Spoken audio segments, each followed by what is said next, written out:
It was a quiet, moonlit night in a small, sleepy town.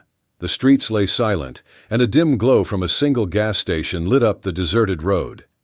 Suddenly, a sleek black SUV pulled up to the pumps, its headlights piercing the darkness. This wasn't just any car, it had government plates, and inside was a man of great importance, General Marcus Jones. General Jones was a 4-star general in the U.S. Army, a highly decorated African-American man respected by many. But tonight, he wasn't in uniform. He wore simple, civilian clothes, hoping to keep a low profile. With him were his driver, an assistant, and his secretary. They were all tired, just wanting to refuel quickly and quietly before continuing on their journey. Little did they know, this quiet stop was about to turn into something far from ordinary. If you're curious to see how this intense encounter unfolds, make sure to subscribe to the channel and hit the notification bell. This story is just getting started. As the driver started pumping gas, a gas station worker stepped out, eyeing the SUV and its passengers suspiciously. He noticed their nice car, their neat appearance, and immediately made a quick judgment. Seeing that General Jones and his team were black, the worker assumed they might be wealthy and decided to take advantage of them. Approaching with a smug smile, he handed the general's driver a bill that was shockingly high, much more than the usual price for fuel. General Jones noticed right away. Calm but firm, he pointed out the price difference, asking why they were being charged so much. But instead of explaining or adjusting the price, the worker became defensive. "If you can't pay, don't stop here," he sneered, his voice laced with disrespect. The general, however, held his ground, refusing to pay more than the posted price. This only fueled the worker's anger, and he decided to take things up a notch. In a louder voice, the gas station worker called out, "Hey, we've got troublemakers here." His words echoed across the quiet station, grabbing attention. He was determined to make a scene, hoping to intimidate the general and his team into paying the inflated price. But when General Jones didn't back down, the worker pulled out his phone and dialed for backup. Within minutes, flashing lights appeared in the distance, a police car speeding towards them. The worker crossed his arms, a satisfied smirk spreading across his face. "Let's see you argue with the law," he muttered under his breath. General Jones kept his expression calm, but even his team could sense the tension in the air.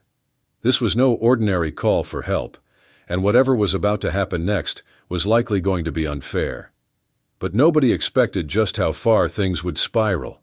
Just as the worker crossed his arms, with that smug look, the sound of sirens pierced the air, flashing red and blue lights casting an eerie glow over the quiet gas station. Out of the police car stepped Officer Bradley, a tall white man with a hard stare and a reputation for harassing black people whenever he could.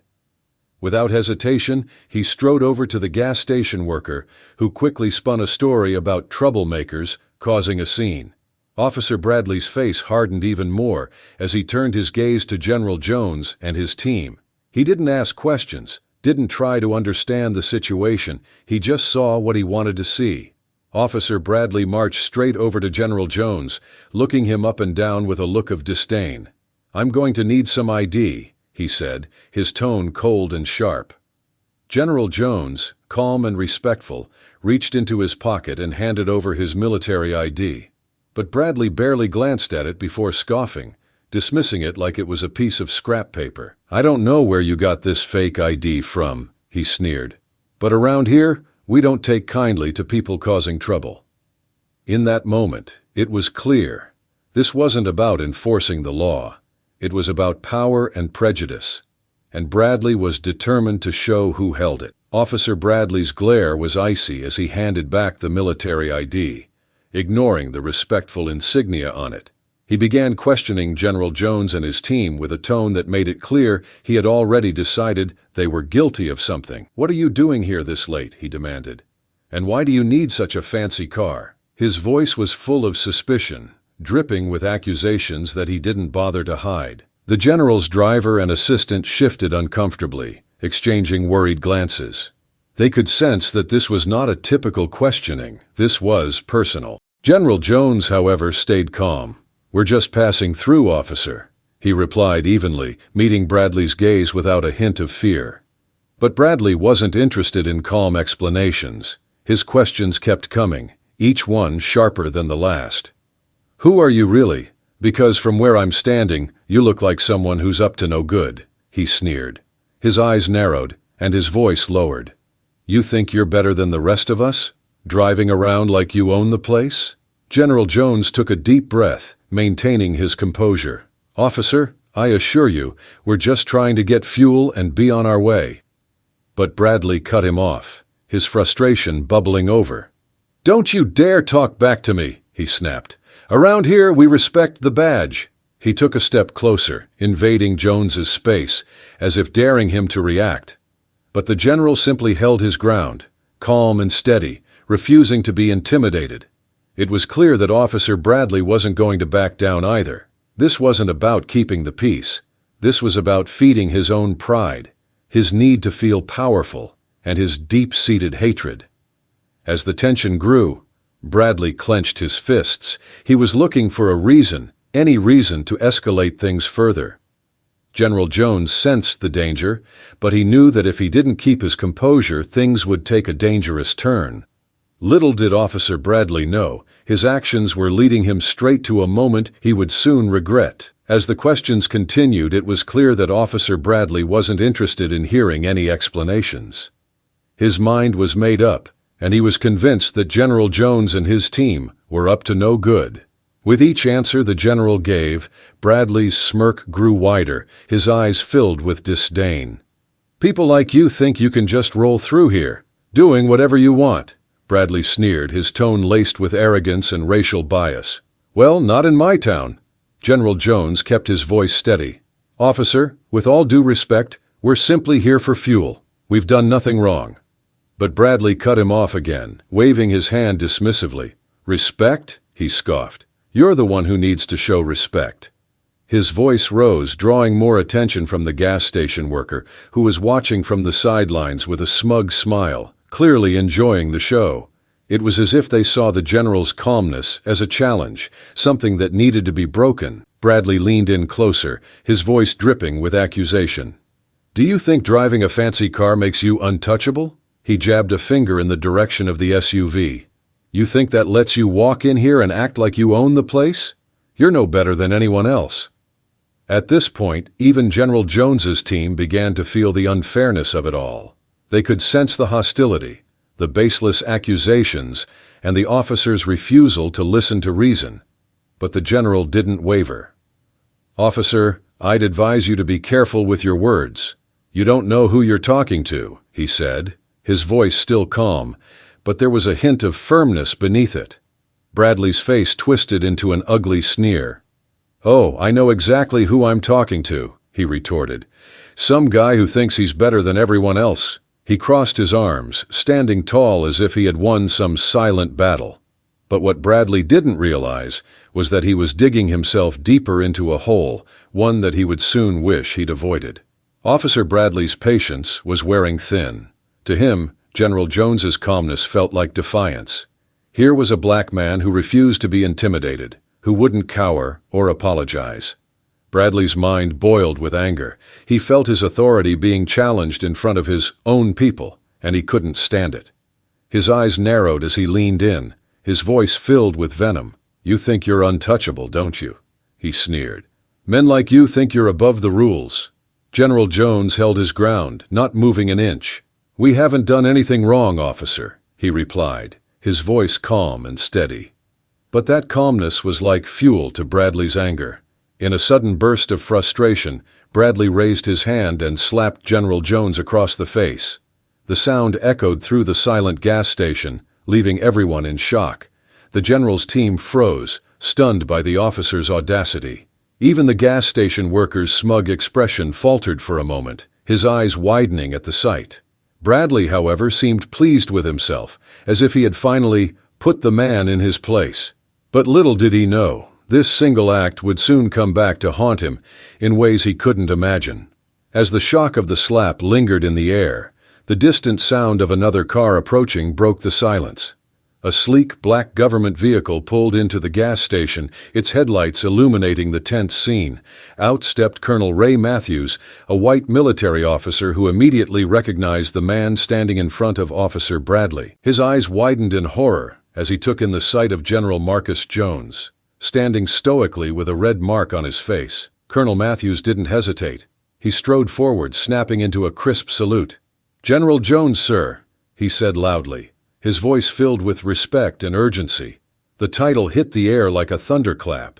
Officer Bradley's expression shifted from smug satisfaction to utter confusion, then to dread as the realization sank in. The man he had slapped wasn't just anyone. He was a 4-star general in the United States Army. The gas station worker's face drained of color, as he too understood the gravity of their actions. Colonel Matthews shot Officer Bradley a cold, disapproving glare, his face filled with disappointment and anger. "What on earth have you done?" he demanded, his voice like steel. Bradley stammered, his bravado gone, his confidence shattered. He had thought he was in control, but now he was faced with the reality of his actions and the severe consequences that would surely follow. Now that the truth is out, everything has changed. If this moment resonated with you, share this video with someone who needs to hear this message, and don't forget to subscribe for more impactful stories. Officer Bradley stood frozen, his mind racing as the full weight of his actions hit him. He had treated General Jones like a criminal, humiliated him, and even raised his hand against him, all because he thought he could. Now the reality was sinking in. The man he'd disrespected was one of the highest-ranking officers in the U.S. Army. His stomach churned with regret, but his face was too stunned to form any words. He had made a terrible choice, rooted in his own prejudice and arrogance. The gas station worker, who had been watching with smug satisfaction just moments earlier, was now pale as a ghost. He too realized how wrong he had been. He opened his mouth to speak, to apologize perhaps, but no words came out. There was nothing he could say to undo the damage he had done. Colonel Matthews looked at them both with a mixture of disappointment and anger. His gaze lingered on Officer Bradley, who was visibly shaking. "You've made a grave error," Colonel Matthews said, his voice cold and unforgiving. "An error rooted in disrespect and blind prejudice." Bradley stammered, trying to find words, but none would come. He felt small, powerless, and completely out of control, the very things he had tried to make General Jones feel. The silence was heavy, each second stretching out as Bradley and the gas station worker grappled with their actions.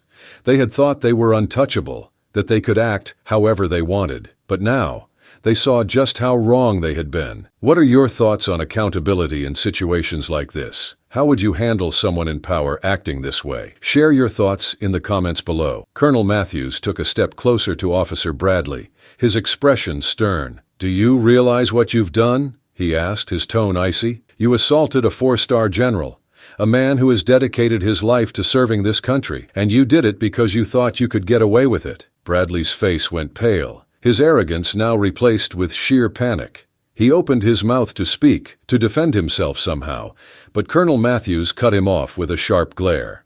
Turning to the gas station worker, Colonel Matthews continued, "And you, overcharging him because you thought he wouldn't notice? Treating him with disrespect because of your own prejudice?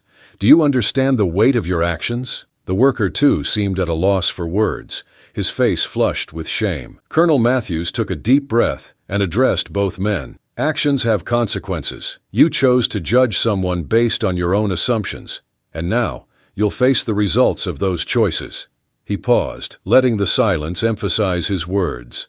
Bradley's mind raced as he realized his career might be over. He had assumed his badge made him untouchable, but now that same badge would serve as a reminder of his own failure. As for General Jones, he stayed silent, allowing Colonel Matthews's words to do the work. The general's calm presence underscored the gravity of the situation. Officer Bradley and the gas station worker were left standing in their shame, knowing that no excuses could erase what they had done. Their actions had betrayed their character, and now there was no going back. Days later, the fallout from the incident at the gas station became clear.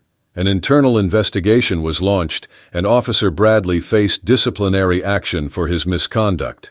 The police department could not ignore the severity of what had happened.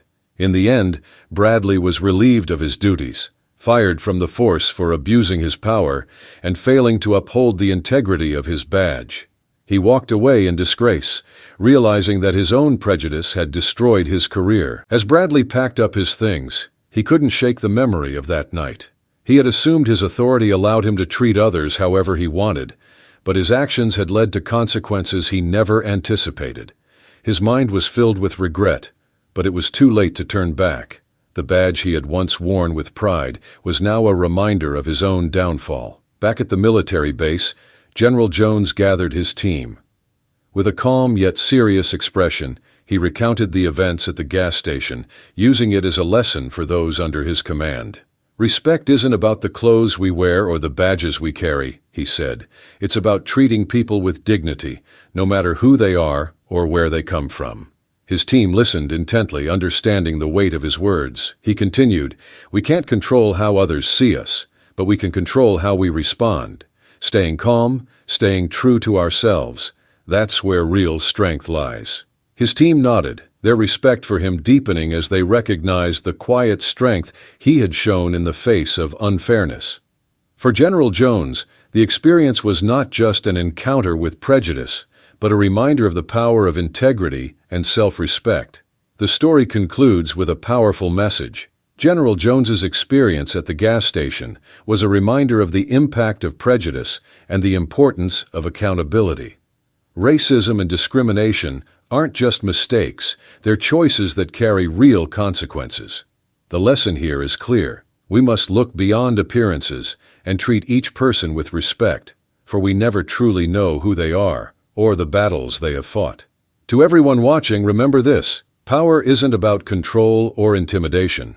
True power comes from humility, respect, and integrity.